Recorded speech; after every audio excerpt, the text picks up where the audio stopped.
दोस्तों, अम्रपाली को इतिहास की सबसे खूबसूरत महिला के रूप में जाना जाता है। अम्रपाली बहुत ही खूबसूरत महिला थी। उसकी खूबसूरती की तुलना किसी भी चीज से नहीं की जा सकती थी। प्राचीन भारत में आज से तकरीबन 2500 वर्ष पूर्व लिच्छविगण राज्य की राजधानी वैशाली में अम्रपाली का जन्म हुआ। कहते हैं एक गरीब दंपत्ति को अम्रपाली एक आम के पेड़ के नीचे पड़ी मिली। उसके माता पिता का नाम ज्ञात नहीं है। वो आम के पेड़ के नीचे पड़ी मिली, इसीलिए उसका नाम अम्रपाली रख दिया गया। अम्रपाली अपने समय की सबसे ज्यादा खूबसूरत महिला थी। पाली ग्रंथों में उसकी अद्भुत सुंदरता का विवरण मिलता है। अम्रपाली इतनी खूबसूरत थी कि नगर का हर पुरुष उससे विवाह करने के लिए लालायित था। पाली ग्रंथों के अनुसार राजा से लेकर व्यापारी हर कोई अम्रपाली को पाना चाहता था। अम्रपाली के लिए शादी के प्रस्तावों के ढेर लग गए। इतने सारे विवाह प्रस्तावों के कारण अम्रपाली के माता पिता दुविधा में पड़ गए।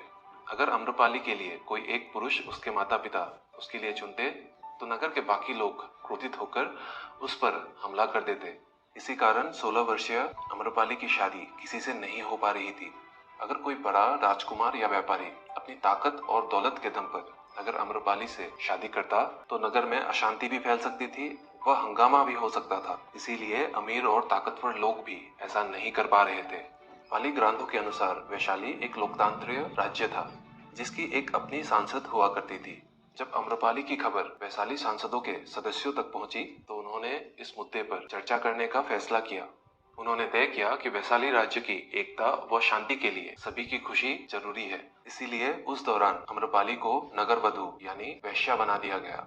अम्रपाली अब पूरे नगर की दुल्हन बन चुकी थी जिसे अब हर किसी से प्यार करना था। अम्रपाली को नगरवधु बनाने से वैशाली के लोग तो खुश हो गए, लेकिन इस तरह से अम्रपाली अपनी ही खूबसूरती का शिकार हो गई। अम्रपाली को जनपद कल्याणी की उपाधि दी गई।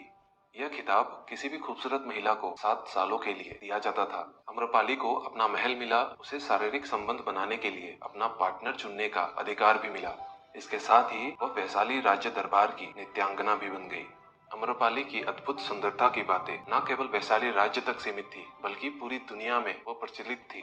दोस्तों, पहले के समय में जब अम्रपाली को नगरवधु की उपाधि दी गई थी तो ये एक सम्माननीय ओहदा था। आज के समय में इसी चीज को वेश्यावृत्ति कहेंगे। पहले के समय में जो नगरवधु या राज दरबार की नित्यांगना होती थी उन्हें आज के सेक्स वर्कर्स से तो सम्मान कहीं अधिक मिलता था। अम्रपाली अपने नगरवधु के उपाधि से खुश तो नहीं थी, लेकिन उसे अपने वैशाली राज्य से बहुत प्यार भी था। इसीलिए अपने वैशाली राज्य को वो छोड़कर नहीं जा रही थी, लेकिन उसके मन में अशांति छाई हुई थी। कई सारे राज्यों के राजाओं के साथ संबंध बनाने के बाद जब एक बार गौतम बुद्ध का आगमन हुआ वैशाली राज्य में, महात्मा बुद्ध की आने की बात पूरे राज्य में फैलते हुए देर नहीं लगी। जिसे जब पता चलता वह उसी वक्त महात्मा बुद्ध से मिलने चला जाता और उनके उपदेश सुनकर खुद को भाग्यशाली समझता। बुद्ध का चरित्र ही ऐसा प्रभावशाली और शांत था कि कोई भी व्यक्ति उनसे प्रभावित होकर नहीं रह सकता था। जब महात्मा बुद्ध की आने की खबर अम्रपाली को पता चली तब वो 16 श्रृंगार करके अपने 500 दासियों के साथ महात्मा बुद्ध के दर्शन के लिए पहुंची। ऐसा कहा जाता है कि जब अम्रपाली महात्मा बुद्ध के पास पहुंची तो बुद्ध ने अपने शिष्यों को आंख बंद करने के लिए कह दिया था, क्योंकि बुद्ध जानते थे कि उनके वो शिष्य जो अभी भी अपने आप को बहुत अच्छी तरह नहीं जान पाए हैं, अम्रपाली की बेहद खूबसूरती से प्रभावित हो जाएंगे। जिनके अंदर अभी भी मोह और काम भावना जागृत है वे अम्रपाली को देखकर विचलित हो सकते हैं। अम्रपाली ने दर्शन के पश्चात बुद्ध को अपने घर में भोजन के लिए आमंत्रित किया। अम्रपाली ने इतने प्रेम भावना और मधुरता से बुद्ध को आमंत्रित किया था कि बुद्ध मना ही नहीं कर पाए। जब ये बात बुद्ध के शिष्यों को पता चली कि महात्मा बुद्ध ने एक वेश्या की आमंत्रण को स्वीकार कर लिया है, तब सारे ही शिष्यों ने उनका विरोध किया। उनका सबसे करीबी शिष्य योगेश तो जिद पे अड़ गया।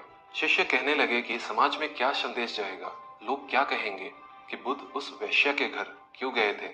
लोग आपके लिए तरह तरह की बातें फैलाएंगे, आपके चरित्र के ऊपर तरह तरह की कहानियां बनाकर उसे प्रचलित करेंगे। गौतम बुद्ध ने अपने शिष्यों की सारी ही बातें सुनकर बड़े ही शांति मन से कहा, मैंने तो उसकी प्रेम भावना देखी है। अम्रपाली ने जिस भावना से मुझे बुलाया है वह एकदम पवित्र और निश्चल थी। वह आज मुझसे मिलने एक नगरवधु या वेश्या बनकर नहीं, एकदम भक्ति भाव से मेरे पास आई थी। ऐसी भावना लेकर आने वाले व्यक्ति का प्रस्ताव कैसे मैं मना कर देता, फिर चाहे वो कोई वेश्या हो या कोई सन्यासी। दोपहर होते ही गौतम बुद्ध अम्रपाली के घर भोजन के लिए गए। वह पहले से ही भोजन की सारी व्यवस्था करके महात्मा बुद्ध की आने की राह देख रही थी। अम्रपाली के मन में यह विचार भी आ रहा था कि कहीं बुद्ध अपनी बातों से मुकर न जाए। इतने बड़े सन्यासी भला क्यों एक वैश्या के बुलाने पर उसके घर आकर भोजन करेंगे। लेकिन जैसे ही अम्रपाली ने महात्मा बुद्ध को अपने घर आते हुए देखा, उसकी प्रसन्नता का ठिकाना नहीं रहा। अम्रपाली दौड़कर दरवाजे की ओर गई और उनका बहुत ही प्रेम भाव से स्वागत किया। उन्हें सम्मान पूर्वक विराजने के लिए कहा और अपने हाथों से भोजन उनको परोसा। महात्मा बुद्ध के शिष्य जो उनके साथ आए थे, एक वैश्या को जिसके कदमों में कई सारे सम्राट पड़े हुए मिलते थे, पूरा वैशाली राज्य जिसकी एक झलक पाने के लिए तरसती थी, उस अम्रपाली को एक सन्यासी के लिए ऐसा व्यवहार करते देख बुद्ध के शिष्यों के मन में उनके लिए सम्मान और भी बढ़ गया। जब गौतम बुद्ध भोजन कर रहे थे तो अम्रपाली उनके सामने ही बैठकर बस एक टक उनको निहारते ही जा रही थी। महात्मा बुद्ध जिस शांति और एकाग्रता के साथ भोजन कर रहे थे, उसे देख अम्रपाली बहुत ही प्रभावित हो गई। उसके महल में महात्मा बुद्ध के आने से जो पॉजिटिव एनर्जी, जो शांति फैल रही थी, उसका अनुभव जीवन में उसने किसी के आने से भी नहीं किया था। महात्मा बुद्ध के लिए अम्रपाली के मन में जो आकर्षण उसके मन में उत्पन्न हो रहा था, ऐसा उसने कभी महसूस नहीं किया था। महात्मा बुद्ध के तेज और आभामंडल से अति सुंदरी अम्रपाली इतनी प्रभावित हो गई, उसके अंदर एक चेतना जागी। उसने महसूस किया कि असली शांति और आनंद तो महात्मा बुद्ध के चरणों में ही है। पल भर में ही अम्रपाली को अपने महल, धन दौलत, बाग बगीचे, दास दासियां, सारी शानो शौकत व्यर्थ लगने लगी। इसीलिए अम्रपाली ने मन ही मन बौद्ध भिक्षुनी बन जाने का निश्चय किया। जब महात्मा बुद्ध भोजन कर कर उठे, उसने उनसे विनती किया, मैं अपनी महल, बाग बगीचे, दास दासियां और सारी धन दौलत त्याग दूंगी, और उनसे कहा कि वे उसे अपनी शिष्या समझकर बौद्ध भिक्षुनी बनने का अनुमति प्रदान करें। महात्मा बुद्ध ने अम्रपाली की आंखों में ध्यान से देखा और उसकी विनती स्वीकार कर ली। इस घटना के बाद ही बुद्ध ने स्त्रियों को बौद्ध संघ में प्रवेश करने की अनुमति दी थी। इससे पहले कोई भी स्त्री बौद्ध भिक्षुनी नहीं बनी थी। अम्रपाली इसके पश्चात एक सामान्य बौद्ध भिक्षुनी बन गई और समाज के कल्याण के लिए उसने कई सारे काम किए। उसने पूरी उम्र अपना मुंडन करवाकर हाथ में भिक्षा पात्र लेकर सामान्य भिक्षुनी का जीवन व्यतीत किया। अम्रपाली को बस 16 वर्ष की उम्र में राज्य के आदेश से वैश्या बनना पड़ा। वह शायद इतिहास की इकलौती ऐसी महिला थी जिसे ऐसी बदनसीबी झेलनी पड़ी।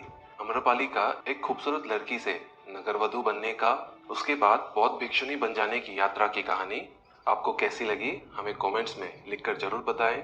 मित्रों, अगर आपको ये कहानी अच्छी लगी हो तो एक लाइक जरूर कर दीजिएगा, साथ ही चैनल को सब्सक्राइब भी कर ही लीजिएगा। मिलते हैं अगले वीडियो में, तब तक के लिए धन्यवाद।